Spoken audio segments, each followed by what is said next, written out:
ইরানের বিরুদ্ধে সামরিক হামলা চালানোর সিদ্ধান্তের দায়ভার নিজের প্রতিরক্ষা মন্ত্রী পিট হেগসেতের ওপর চাপিয়েছেন মার্কিন প্রেসিডেন্ট ডোনাল্ড ট্রাম্প। এনডিটিভি জানিয়েছে, স্থানীয় সময় সোমবার 23 মার্চ স্থানীয় মেমফিস সেফ টাস্কফোর্স গোলটেবিল বৈঠকে তিনি জানান, হেগসেথই তার প্রশাসনের প্রথম শীর্ষ কর্মকর্তা ছিলেন যিনি ইরানের বিরুদ্ধে সামরিক হামলার পক্ষে ছিলেন। ট্রাম্পের এই মন্তব্য ওয়াশিংটনে তীব্র আলোচনা সৃষ্টি করেছে, কারণ প্রশাসনের ভেতরে যুদ্ধ শুরু করার সিদ্ধান্ত নিয়ে বিভিন্ন পরস্পর বিরোধী ব্যাখ্যা রয়েছে। মেমফিস সেফ টাস্ক ফোর্সের একটি গোলটেবিল বৈঠকে ট্রাম্প ইঙ্গিত দেন যে হেগসেথই তার প্রশাসনের প্রথম শীর্ষ কর্মকর্তা যিনি ইরানের বিরুদ্ধে সামরিক অভিযানের পক্ষে সমাল হয়েছিলেন। ট্রাম্প বলেন, পিট, আমার মনে হয় আপনি প্রথম সোচ্চার হয়েছিলেন এবং বলেছিলেন, চলুন এটা করি, কারণ আপনি তাদের পারমাণবিক অস্ত্র হাতে পেতে দিতে পারেন না।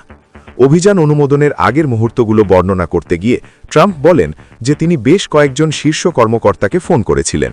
তিনি বলেন, আমি পিটকে ফোন করেছিলাম, আমি জেনারেল কেইনকে ফোন করেছিলাম, আমি আমাদের অনেক দক্ষ মানুষকে ফোন করেছিলাম।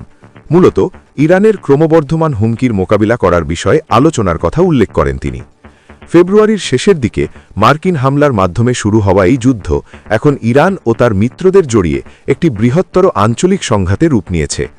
মার্কিন কর্মকর্তারা এই অভিযানকে ইরানের মিসাইল প্রক্ষেপণ কর্মসূচি, ড্রোন উৎপাদন ক্ষমতা এবং নৌশক্তি ধ্বংস করার একটি প্রচেষ্টা হিসেবে বর্ণনা করেছেন। পর্দার আড়ালের খবর অনুযায়ী হামলা চালানো হবে কিনা তা নিয়ে ট্রাম্প প্রশাসন দ্বিধাবিভক্ত ছিল। ট্রাম্প স্বীকার করেছেন যে ভাইস প্রেসিডেন্ট জে.ডি. ভ্যান্স, যিনি দীর্ঘকাল ধরে বিদেশের মাটিতে সামরিক হস্তক্ষেপের সমালোচনা করে আসছেন, এই অভিযানের ব্যাপারে খুব একটা উৎসাহী ছিলেন না, যদিও তিনি প্রকাশ্যে এর বিরোধিতাও করেননি।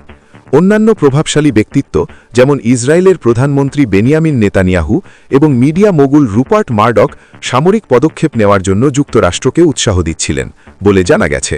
তবে কিছু উপদেষ্টা এই বিষয়ে সতর্ক থাকার পরামর্শ দিয়েছিলেন।